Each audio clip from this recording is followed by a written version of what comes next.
Assalamualaikum warahmatullahi wabarakatuh. Waalaikumsalam warahmatullahi wabarakatuh. Di barakatuh wal haramati sultan awliya syaidan sahabul qadir jalani wa bi syafatil nabiyyin wa maulana Muhammadin sallallahu alaihi wasallam. Bidillah wa ridallah ya Allah innaka ala kulli syai'in qadir.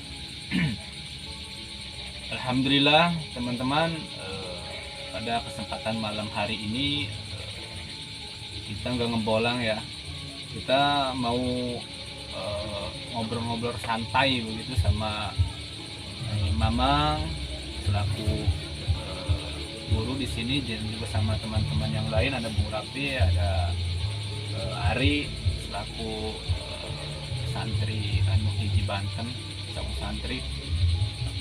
Jadi pada malam hari ini kita mau membahas, bukan mau membahas sih, cuma mau sharing lah atau mau bertanya-tanya kepada Mamang tentang kapan dan gimana itu terjadinya itu Mamang itu bisa terjun ke dunia spiritual, ataupun kalau secara Islamnya manggilnya itu terjun ke al-hikmah, begitu bisa disebut al-hikmah juga. Jadi kita mau tanya itu gimana itu Mamang awal mulanya itu bisa terjun sampai ke pengobatan ataupun bisa penarikan atau semacamnya, gimana begitu.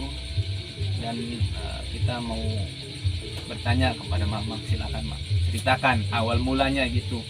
Dari Gimana? awal nih. Iya, Dari awalnya. Dari awal. Jadi gini ya. Waktu dulu itu tahun berapa ya? Pokoknya masih kecil lah. Itu sering puasa ya. Dari dulu itu sering puasa, mulai dari SD, kalau nggak salah itu kelas, hampir mau kenaikan kelas 2. Dari SD puasa Senin Kamis, Senin Kamis, Senin Kamis, Senin Kamis. Jadi dulu itu sebenarnya gini, mau puasa itu gini Pan, saya itu nanya sama ibu ya, sama emak saya gitu, Mak, emang ada puasa sunnah Senin Kamis yang diajarin baginda Nabi? Ya kata ibu saya kan bilang ada, coba Mak niatnya, ya kan, kayak gitu tuh. Saya nanya sama Mak, dikasih kan, dihafalin, udah hafal ya, niatkan puasa sunnah. Udah puasa sunnah Senin Kamis itu sampai SMA ya, Senin Kamis itu sampai SMA ya, SMP pun masih ya. Jadi pas SMP kelas 2, jadi kejadiannya SMP kelas 2, antara kelas 2 kelas 1 lah. Dulunya itu kan sering puasa ya, sering puasa. Saya juga nggak tahu, tadinya nggak mau terjun kayak begini Pak. Jadi suatu hari pas mau maghrib, datanglah seorang, beliau ini seorang kakek-kakek ya. Jadi seorang kakek-kakek bawa apa ya, tas gitu ya, tas dari apa namanya, Welingi gitu ya, dari bahan dasar Welingi itu kayak amparan kelasa gitu ya, bahannya kelasa ya. Dari Welingi pas mau maghrib datanglah minta minum ke kakak perempuan saya ya, yang kedua. Beliau minta minum ke kakak saya, tapi beliau ini sembari ngomong, aduh ini bukan keturunan saya, katanya gitu, kata kakek yang tadi ya. Terus saya denger kan, karena kakak saya manggil gitu ya kan, manggil, saya keluar sebenarnya mau sholat ya, mau sholat maghrib. Terus si kakek ini nyamperin ke saya gitu ya, nah minta minum.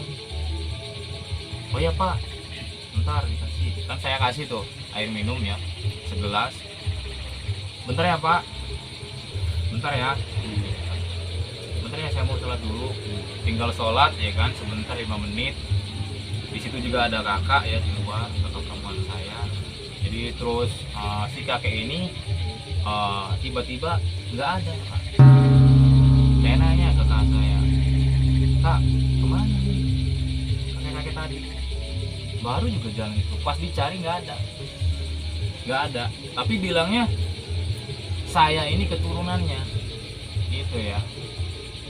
mungkin dia nggak tahu lah siapa itu ya. Pasti tanyain kan ke bapak saya, ke bapak lah, Pak ada yang datang itu siapa ya, bentuk fisiknya kayak gimana, kulitnya putih, kakinya agak cengkrong gimana ya, beginilah katanya ya. Jalan. Oh ya jalannya pas itu mau, wih kayak kakek itu mbak katanya, itu mah kakek kan udah nggak ada ya kan, kakek kan udah nggak ada, Udah lama ya? udah lama itu ya, kakek kan udah lama, bahkan saya pun nggak tahu ya fisik kakek itu kayak gimana, nggak tahu, belum pernah lihat itu yang di Bakung kakek saya yang di Bakung, desa Bakung. Jadi dari situ kan kita bertanya-tanya ya kan, makanya kakak saya itu bilang kamu katanya keturunannya lah, keturunan apa gitu ya kan. Habis itu Tapi dijelaskan dulu Mang, kenapa bisa tetehnya Mamang itu enggak diakui keturunannya, bisa dijelasin dulu temen-temennya itu. jadi karena nggak diakuinnya itu kan bukan ini ya Pak, jadi bukan dari anak dari bapaknya Mamang gitu ya kan. Jadi itu teteh tiri lah kayak gitu. Jadi Mamang itu pernah, jadi ibunya Mamang itu pernah nikah, Pernah nikah dulu, pisah, terus nikah lah, nikah lah sama bapak gitu, Mamang gitu. ah. Oh ya. Makanya jadi bukan keturunan katanya. Hmm. Jadi keturunan saya cuman ya saya sama kakak saya doang, Iya. Kak Roman. Jadi dari situ kita mikir aja itu mesti keluarga siapa ya, tanya, katanya kakek aja. Papa malah intinya yakin cuma kakek doang yang bentuk fisiknya kayak gitu, pakai tasnya gitu lagi ya. Awal hidupnya juga kayak gitu. Ya saya nanya, Pak emang bener itu kakek? Iyalah orang Sohor kan, nah itu orang Sohor, dulu itu orang Sohor, dari berbagai daerah pun ke situ, dari Wetan ke situ, jadi pokoknya dari Daun, Bluku, dari manapun ke situ, Sekitar desa. jadi kan dulu musuhnya Jawara. Iya, masih Jawara. Jadi kakek saya itu banyak anak murid ya Pak. Terus dari situ kan malamnya itu, jadi pas udah ketemu sorenya, maghribnya, pas malamnya itu kan mimpi tapi bukan kayak mimpi ya. Jadi beliau ini datang malam, sholat, bangun, sholat, itu ngebangunin saya Pak, sholat, tapi kayak mimpi kayak bukan, ini mah pokoknya nyata lah. Kalau tidur kan udah pasti lah ketahuan lah kalau tidur mah ya kayak gimana, ini mah enggak, bangun nih, sholat tuh kan, habis sholat kan udah sholat lah tidur lagi kan. Iya. Mimpi tuh tapi bukan kayak mimpi lagi, ini mah udah kayak kisah nyata lah, kamu itu keturunan saya kata dia. Nih kalau nggak percaya amalin nih doanya begini ya. Saya pun nggak apa ya namanya, nggak percaya Bang, Nggak langsung percaya. karena jin itu kan setahu Mamang dulu itu pasti menyesatkan. Memang benar itu beliau datang itu salam dulu, nggak langsung bangun enggak, jadi langsung datang itu salam. Jadi mulailah dari situ obrolan, kamu keturunan saya, kalau mau percaya ini amalannya begini, silahkan pelajari ya, itu tanpa buku ya, sama sekali tanpa buku. Tapi ingat, bingungnya bahkan mungkin bukan puluhan ya, tapi mungkin hampir ratusan, ya udah kehafal lah di otak ya, sedikit malah apa bener ini, tapi nggak langsung percaya, intinya nggak langsung percaya kayak gitu ya. Satu syarat, coba bersahadat Pak, jadi bersahadat ya. Jadi beliau ini bersyahadat, mungkin itu karomah beliau ya. Jadi baca syahadat, alhamdulillah benar syahadat, bersaksi ya kan, tidak Tuhan selain Allah, bersaksi bahwa Muhammad utusan Allah. Kayak begitu, udah asyhadu an la ilaha illallah wa asyhadu anna Muhammadar Rasulullah. Jadi benar dari situ mulailah obrolan, udah ngobrol ya, ujungnya mau tidur karena mau berangkat sekolah juga ya kan. Nah, habis itu ya secara detailnya aja ini. Habis itu kan sore sorenya lah, berhubung itu malam apa ya, malam Selasa apa malam Rabu kalau nggak salah. Yang kemarin amalan diberikan itu kan semalamnya itu langsung dicoba. Pertama itu kebatinan, kebatin, coba pengen tahu apa iya benar, apa iya benar, bertanya-tanya itu sore ya, pukul jam 5 sore. Jadi saya coba di tempat, pokoknya di pertengahan sawah lah, waktu ada galian di pertengahan sawah itu baca saya Bismillahirrahmanirrahim, begini ya kan, komat hamid lah. Tapi pas begini alhamdulillah itu kebuka semua. Jadi yang nampak itu jin banyak, pokoknya banyak ya. Tapi yang paling serem itu ya jin yang warna merah-merah gitu ya kan. Kalau dulu itu saya nyebutnya wewe abang. Itu sampai lari terbirit-birit ya. Lari, ada galengan, hajar pokoknya ya. Jatuh bangun lagi, pokoknya harus sampai rumah.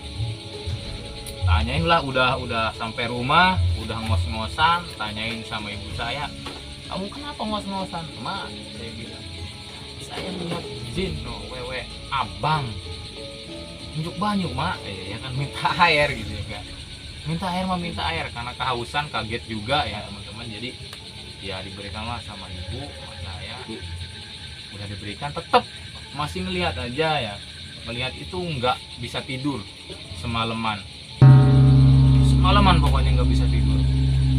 Habislah subuh baru ada orang azan, saya mohon kan sholat, ya Allah tolong sembuhkanlah penglihatan ini kan, yang memintalah intinya buat menutup ya kebatin mata batin itu. Buat apa sih sebenarnya, buat apa kan? Teruslah baca bismillah, diniatkan, ya Allah tutuplah jika engkau merestui ya kan? Alhamdulillah tuh ketutup. Dari situ tuh percaya, awal percayanya dari situ mulailah. Jadi kakak perempuan ya yang kedua ini, kakak saya itu sering ya ada yang ngerasukin lah ya kan, emang sebenarnya keseringan, cuman ini mah datang nyari saya gitu ya kan, nyari saya begini, kalian suruh nyari kitab ini, kitab itulah, pokoknya banyak. Setiap kali kesurupan pasti nanyain kitab gitu. Kalau perempuan saya itu kesurupan tapi enggak gimana ya, biasa aja, minta rokok, kopi pahit paling udah, teh manis diminum enggak kadang ya kan, minta rokok ke bapak saya enggak mau, maunya ke saya terus ya, merokoknya. Sebenarnya yang nggak ngerokok itu kan waktu SMP kan nggak ngerokok, jadi cuman ini saya minta ke bapak saya barulah diberikan gitu. Terus ya suruh nyari kitab obat mungkin ya kalau sebutannya, tapi saya juga nggak tahu itu cukup lama ya namanya apa, mungkin kitab hikmah. Saya carilah, dari itu saya cari harus kemana nih nyarinya ya kan. Dari situ kan saya nanya ke teteh ya yang kesurupan ya, ke jinnya itu, saya nanya carilah ke Tonjong ya kan? Ke Tonjong, kalau enggak tanya ke anak-anak muridnya ya, murid saya itu kakek saya. Bapak kan tahu nih ya kan, bapaknya kan tahu murid-muridnya di mana, masih samperin tuh ya kan. Masih ada yang masih hidup ya, ada yang masih hidup waktu di Tonjong ya. Saya enggak memberikan namanya ya, kasih tahu namanya. Jadi beliau ini menitipkan kalau ada yang nyari dikasih lah tuh amalan. Saya cuma nyampein ini doang, ditulislah di buku ya kan, cuma beberapa lembar lah, cuma beberapa coretan lah ya kan, dikasih. Setelah itu ya kan udah berapa 3 hari kemudian nyari lagi ya kan, berhubung cuma ada segitu doang, katanya masih ada yang kurang, nyarilah ke desanya si Ron itu, bukan di tempat istrinya, Linduk, jadi arah Linduk tapi ke Wadasnya. Nah, jadi ke Wadas itu ya, saya bisa sebutkan namanya, yaitu Bapak Ahmad. Pak Ahmad jadi jawara, tadinya orang daun, jawara daun lah. Jadi beliau itu kan iya kata Mamang lah, namanya Mamang Ahmad ini adalah murid dari kakek saya gitu ya kan.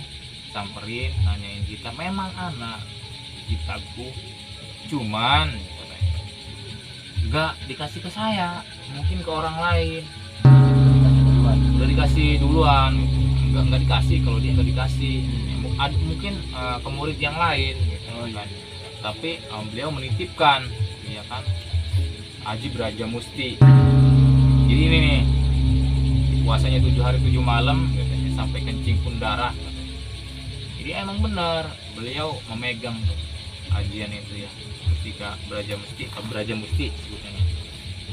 Nah, sekali kaplak langsung tepar Braja Musti. Terus sampai ke teteh lagi ya kan? Si Jin ini nanya, gimana, udah ketemu apa belum, cuma dikasih nih 2 ya kan, yang ini sama yang itu ya udah, kalau emang gak ketemu karena udah berusaha, intinya puasa lanjut. Nah makanya puasa sampai dilanjutin ya kan, dilanjutin terus. Tapi yang saya bingung, setiap saya habis sholat sunnah lah ya, sholat hajat ataupun sholat sunnah tengah malam jam 1:30, pasti ada yang ngasih Pak. Jadi ada yang ngasih, entah itu apa, secara gamblangan itu bacaan ya, yang jawakan ada gitu ya, cuman kata-kata terus itu banyak. Tapi yang anehnya itu kan langsung ada di pikiran kayak gitu, intinya kayak menghafal tapi udah ada di otak, semua udah ada di otak. Jadi kan intinya kata si Jin ini kan udah intinya puasa, jangan lupa juga puasa 7 hari 7 malam. Itu pernah ya 7 hari 7 malam, pernah 7 hari 7 malam waktu SMA. Jadi SMA itu pernah, karena habis ujian ya, atau kenaikan kelas kan pasti libur 1 minggu. Itu pasti puasa 7 hari 7 malam. Itu melakukan udah berapa kali lah, intinya udah 2 kali lah melakukan. Jadi pernah ya, saya itu pernah nggak sholat itu sampai pokoknya nggak sholat subuh lah, pokoknya udah ada di atas atap gitu kan, di atas rumah. Pernah itu ya, cuman gara-gara nggak sholat subuh. Yang bingungnya kan kenapa bisa sampai di atas gitu. Yang anehnya itu siapa yang mindahin, nggak mungkin lah kalau orang tua, ya kan. Sedangkan saya itu udah di kamar depan, bukan bener di kamar depan, ujung-ujungnya ada di atas aja, di atas atap lah, di atas genteng rumah. Alhamdulillahnya orang tua nggak tahu. Kalau nggak tahu ngapain, disangka orang gila, ya kan. Itu tuh kalau nggak sholat subuh. Itu dulu itu banyak lah, pokoknya kejadian yang aneh-aneh itu banyak. Nah mulailah dari situ ya kan. Saya juga sempat ngajar waktu lelaku juga kan, ilmu itu harus berbagi ya kan, jangan buat pribadi doang, berbagilah. Kayak itu kan gimana ya, wiridan juga ya, wiridan tahlil ya, wiridan tahlil berapa ya kan? Ada porsinya masing-masing, jangan asal wirid. Dari situ saya kan minta pengen anak murid lah, anak murid orang Bekasi ya kan. Saya juga kan nanya dulu sama guru saya ya, karena boleh enggak gitu ya kan. Jadi saya juga punya guru. Jadi waktu dulu itu sebelum jadi anak murid beliau juga ya kan, waktunya jarah di Tenara lah ya, di Petilasan ya. Jadi dulu itu saya jarah ke situ ya kan. Jarah itu ketemulah sama beliau ini ya, saya sebutkan Haji Abbas ya.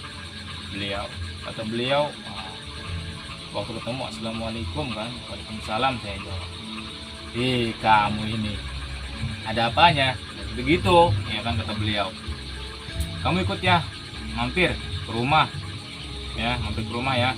Dipaksa terus itu kan. Jadi mau salam, udah salaman nih, salaman patarik-tarik. Bahasa Jawa ya, wis patarik-tarik bae. Jadi salamnya tarik menarik. Saya mau cium, beliau pengen mencium. Ya mau gimana lagi? Pasrah aja, udah dibawa. Jadi dibawa sama beliau ke rumahnya ya. Habis itu ya begini-begini. Guru saya bilang kamu harus bisa ini, bisa itu, bisa ini, bisa itu. Harus bisa bahasa kitabnya, penjelasan kitab harus tahu. Ya, kamu juga harus belajar, kamu sorop, belajar kitab ini, kitab itu. Sampai di situ saya belajar sampai 5 kitab kalau nggak salah sama beliau. Jadi biar tahu yang mana yang batil, mana yang tidak. Nah, saya juga izin dari beliau kalau saya mengangkat anak murid gimana. Nah, ini nih anak murid dari Bekasi ini nih. Ya kan? Entah tahu mengapa si anak Bekasi ini dari Bekasi dia itu tahu kalau Mamang ini lagi belajar kayak begituan. Ya udahlah ikutan ya kan. Tapi orang Bekasi ini katanya pengen saya yang ngajarin, bukan dari beliau, bukan dari Haji Abbas, melainkan saya gitu. Ya udah saya ajarin lah sampai matang ya, cukup 3 tahun, sama 3 tahun ya. Terus juga banyak ya, saya juga berguru itu bukan satu ya, sama Kiai Haji Hasim ya, Cirebon, sama kakaknya Haji Abbas ya, terus juga Haji Ma'ruf bin Hambal ya, tadi Serang almarhumah ya. Kalau yang di Cirebon juga Haji Muhyiddin ya, almarhumah. Terus dari Aceh Haji Rawing bin Yahya Asegaf ya, dari beliau almarhum juga, udah almarhum ya, udah 2 tahunan lah kalau nggak salah. Dari beliau juga ada lagi ya yang saya nggak bisa disebutin ya, masih banyak, kalau nggak salah 4 lagi saya sebut guru lah karena membimbing saya gitu ya. Termasuk itu guru saya. Jadi pokoknya perjalanan itu sulit Mas. Saya juga harus melewati namanya seperti musafir. Nah, perjalanan seperti musafir nih. Jadi saya itu ditugasin buat dari Tonjong ya, buat ke Serang ya, atau ke Lebak lah, intinya ke Lebak. Perjalanan itu hampir 1 minggu Mas, karena nginep ya kan. Mulai dari perjalanan dari Tonjong ke sini ya, Kalimalang, terus lewatnya sini kan, lewat Cikande, jalan raya. Udah kayak orang gimana ya, kayak orang gila lah. Tapi tetap pakaian ya, cuman bawanya duit berapa sih, 5.000, bekalnya 5.000 ya. Terus rotinya berapa, 2 biji roti, 2 biji. Perjalanan itu kalau habis makanan gimana,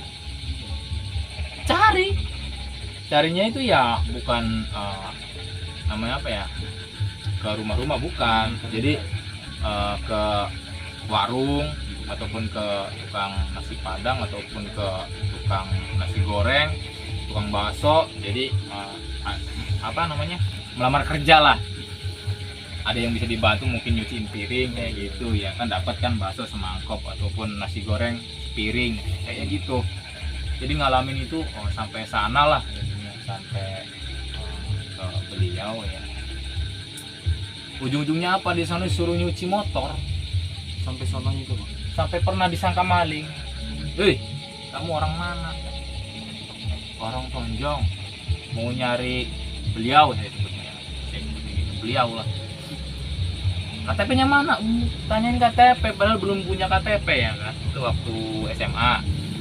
Kalau kelas 3 baru punya KTP. Itu yang kelas 2-an lah. Disuruh ke Lebak. Dari situ kan udahlah dianterin ya, karena disangka maling gitu, dianterin lah karena tahu ya kan. Itu sampai subuh nungguin Nungguin beliau keluar. udah duduk aja ya kan di gerbangnya itu. Sampai gerbang beliau udah azan lah, udah azan subuh, beliau keluar mau ke musola. Lalu beliau nanya kan, Assalamualaikum, ini siapa? Langsung melihat saya kan, langsung ditarik ke rumahnya ya kan, mandi sholat, langsung kan habis sholat makan, habis itu diceritain lah, ini kamu lulus, udah tuh cuci motor. Cuci motor. Jadi sebenarnya cuci motor itu kan, jadi gini, motor itu kotor. Kenapa dicuci? Supaya bersih kan. Jadi semua motor ini dulunya nggak pernah dihidupin, nggak pernah dicuci, ujung-ujungnya udah dicuci, ya kan, bersih, bisa jalan ke arah kayak gitu. Filosofinya lah, tafsirnya kayak gitu. Jadi mungkin si motor ini tafsirnya saya. Kayak gitu Pak, jadi udah bersih lagi. Jadi begitu. Singkat cerita, sudah pulang, dianterin sampai rumah, di depan rumah dikasih duit juga ya, 500.000 itu gede loh. Dulu mah 500.000 itu, kan ya, gede banget. Alhamdulillah dikasih duit juga ya kan sama beliau. Dia udah lulus perjalanan, udah walaupun seminggu. Terus ada yang mau ditanyakan? Saya mau bertanya ini. Jadi Mamang itu sejarah awal mula mengajarkan ilmu al-hikmah di Saung Santri itu dari siapa? Di sini, mengajarkan di sini. Iya. Jadi saya disuruh ke sini itu sebenarnya karena amanah. Jadi sama uak saya itu kan di Penameng ya, almarhumah Bapak Kinan ya, yang di Penameng Bojong, disuruh mewakilkan. Jadi sebelum beliau wafat itu kan disuruh ngajarin cucu-cucunya ya kan, ya, sama kan ini keponakan ya kan. Jadi disuruh ngajarin tentang ya spiritual, tentang pengobatan, tentang hal lain-lain ya kan. Intinya akhlak lah, ujungnya budi pekerti, intinya kayak gitu. Akhlak dulu baru adab dulu baru ilmu, adab dulu. Setelah beliau wafat ya saya terjun lah ke sini pada tahun 2017 saya terjun ke sini ya kan, harus ya tadi bisa ngaji dulu ya kan, saya ajarin ngaji dulu baru ya kan, adab dulu nih, ngaji udah adab, terus lah ajarin ini itu, hafalin nih